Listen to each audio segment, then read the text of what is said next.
Au niveau des étiquettes de la boutique WooCommerce, nous avons la même chose que les étiquettes du blog, que l'on peut retrouver ici.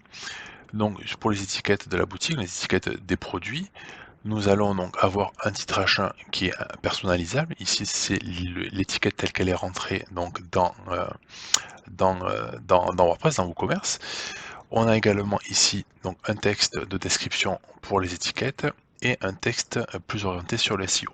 Le but, hein, c'est la même chose que pour les pages catégories, c'est de créer des pages d'atterrissage qui vont venir se positionner entre la requête qui est ici, le texte qui est là et le texte qui est en bas.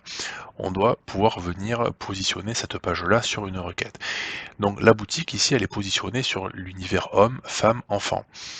Ce que l'on a voulu mettre en place, c'est que ce sont des étiquettes qui vont ajouter un critère de recherche qui sera différent des catégories, bien sûr. On évite de créer des étiquettes qui vont reprendre chemise, pantalon ou homme, femme, etc. Parce qu'on va avoir des contenus qui seront dupliqués entre les catégories et les étiquettes. Donc il ne faut surtout pas avoir des étiquettes trop proches des différents univers.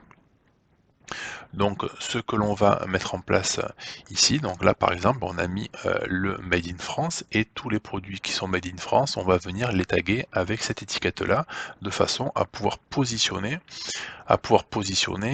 cette page-là sur des produits, des vêtements qui seraient Made in France, peu importe les univers.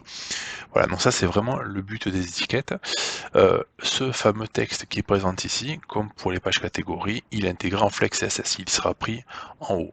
Et si je vous montre de ce côté-là, donc on a le nom de l'étiquette qui est renseigné ici avec le slug. On a donc le texte de description qui est situé au-dessus, le fameux H1 que l'on va renseigner et qui sera présent en haut de la page, et on a également ici le texte dessous. À savoir qu'à partir de la page 2, on va désoptimiser les étiquettes, les pages étiquettes, c'est-à-dire la pagination sera désoptimisée, on aura ici le titre H1 qui va disparaître et les différents textes ici au-dessus et dessous qui vont disparaître pour désoptimiser les pages 2 et au-delà.